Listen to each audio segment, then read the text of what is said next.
आप सल्लल्लाहु अलैहि वसल्लम एक ही रात में स्टार्स, प्लैनेट्स, गैलेक्सीज को क्रॉस करते हुए जमीन से आसमान की तरफ गए। अब अल्लाह ने कुरान में एक जगह फरमाया है कि जमीन और आसमान के दरमियान हर चीज अल्लाह को सजदा करती है, विच मीन्स सारे stars, galaxies, planets, mountains, trees. लेकिन ये कैसे पॉसिबल है? सजदा तो इस तरह होता है। और कभी स्टार्स और प्लैनेट्स को हमारी तरह इबादत करते हुए किसी ने देखा है? लेकिन अल्लाह ने कुरान में बार बार कहा है कि ये सारी चीजें अल्लाह की इबादत करती हैं। तो यूनिवर्स के इन सारी चीजों में कोई ना कोई बात कॉमन, एक जैसी जरूर होगी।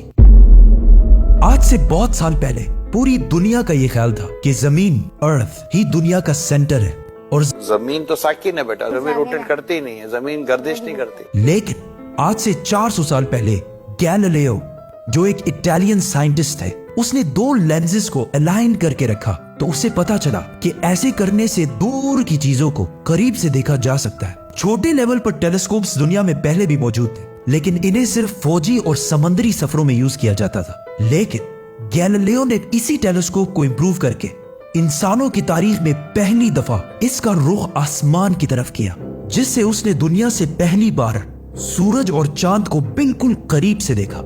और गैलीलियो ने इन सारों की मूवमेंट को ऑब्जर्व करना शुरू किया। 1300 दुनियाओं को अगर मिला लिया जाए, इससे एक जुपिटर बनता है। गैलीलियो ने देखा कि ये भी बाकी प्लैनेट्स की तरह गोल है, लेकिन जुपिटर के ऊपर जो लाइट है वो महीने के डिफरेंट दिनों में बिल्कुल बदल रही है। और उसने देखा कि वीनस और सैटर्न का भी यही हाल है। अब ये सब कुछ तभी पॉसिबल था कि अगर ये सारी चीजें सूरज के गिर्द घूम रही हो, दुनिया के नहीं।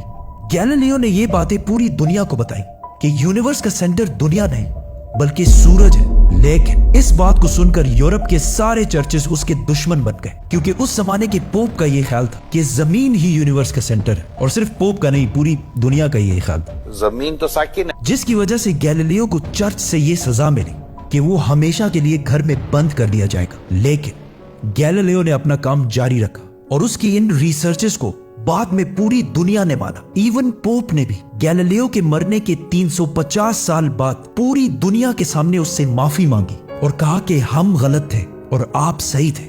आहिस्ता आहिस्ता हमें पता चला कि जमीन यूनिवर्स का सेंटर नहीं है, बल्कि ये सूरज के गिर्द घूमती है। और सूरज भी कोई इतनी बड़ी चीज नहीं है, बल्कि सूरज तो इसके जैसे अरबों खरबों स्टार्स की तरह मिल्की वे गैलेक्सी का एक छोटा सा हिस्सा है। और ये मिल्की वे गैलेक्सी अरबों स्टार्स से बनी हुई है और ये सारे बिलियंस ऑफ स्टार्स एक ही सर्कल में घूम रहे हैं।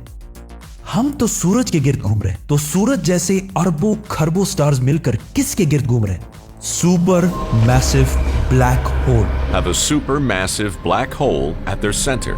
इस ब्लैक होल ने, जो हमारे सूरज से 40 लाख टाइम्स बड़ा है, ने पूरी गैलेक्सी को एक गोल सर्कल में रखा हुआ है। जिस तरह हमारे सूरज ने जमीन, जुपिटर, मार्स, इन सारे प्लैनेट्स को एक सर्कल में रखा हुआ है। लेकिन ये गैलेक्सी भी कोई इतनी बड़ी चीज नहीं है, बल्कि ये लाखों और गैलेक्सीज को मिलाकर एक छोटे से क्लस्टर का एक छोटा सा हिस्सा है। ये लाखों गैलेक्सीज मिलकर एक क्लस्टर बनाते हैं और ये क्लस्टर भी कोई इतनी बड़ी चीज नहीं है, बल्कि इस जैसे लाखों क्लस्टर्स मिलाकर एक सुपर क्लस्टर बनता है। और ऐसे हजारों सुपर क्लस्टर्स और भी मौजूद है। अब आपने ये नोट किया कि इन सारे स्टार्स, गैलेक्सीज, प्लैनेट्स में एक चीज कॉमन है कि इस पूरे यूनिवर्स में हर चीज किसी न किसी दूसरे ऑब्जेक्ट के गिर्द घूम रही है। और जब रसूलुल्लाह सल्लल्लाहु अलैहि वसल्लम भी आसमानों की तरफ गए तो उन्होंने बैतुल मामूर में फरिश्तों को नमाज पढ़ते हुए नहीं देखा, वो भी किसी चीज के गिर्द घूम रहे थे। लेकिन घूमने का इबादत से क्या ताल्लुक है? अल्लाह ने तो कहा है कि ये सारी चीजें इबादत करती हैं। आपको पता है अल्लाह ने ये बात किस सूरत में कही है? सूरह हज में।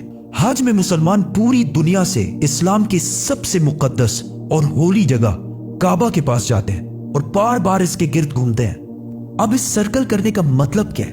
जब मुसलमान काबा के गिर्द घूमता है तो वो उस वक्त अकेला नहीं घूम रहा होता, बल्कि चांद, प्लैनेट, स्टार्स, गैलेक्सीज, क्लस्टर्स सारों के साथ एक ही इबादत में शामिल हो जाता है। तो ये सारी चीजें हमारी तरह इबादत नहीं करती, बल्कि हम मक्का जाकर इनकी तरह इबादत करते हैं। लेकिन इस आयत में तो लिखा है कि ये सारी चीजें अल्लाह को सजदा करती हैं। सजदा का मतलब सिर्फ हमारे वाला सजदा नहीं है, बल्कि अल्लाह के निजाम के मुताबिक चलने को भी सजदा कह सकते हैं।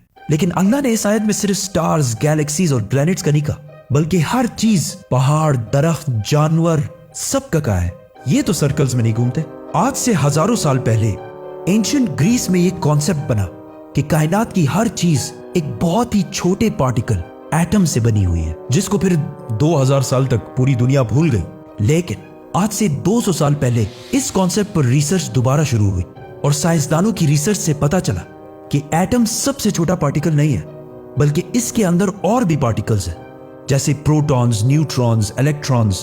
प्रोटॉन्स और न्यूट्रॉन्स हमेशा एटम के सेंटर में होते हैं और इलेक्ट्रॉन्स हमेशा इनके गिर्द घूम रहे होते हैं, ऑलमोस्ट बिल्कुल उसी तरह जिस तरह प्लैनेट्स सूरज के गिर्द घूमते हैं और स्टार्स ब्लैक होल के गिर्द घूमते हैं। जिसका मतलब है कि कायनात की हर चीज चाहते या ना चाहते हुए किसी ना किसी चीज का तवाफ कर रही है। और जब कोई मुसलमान काबा का तवाफ करने जाता है तो वो कायनात की हर छोटी से छोटी चीज, जैसे एटम के अंदर इलेक्ट्रॉन से लेकर कायनात के सबसे बड़े ऑब्जेक्ट्स, प्लैनेट्स, स्टार्स, गैलेक्सीज और इवन बैतुल मामूर में फरिश्तों के साथ एक ही इबादत में शामिल हो जाते हैं।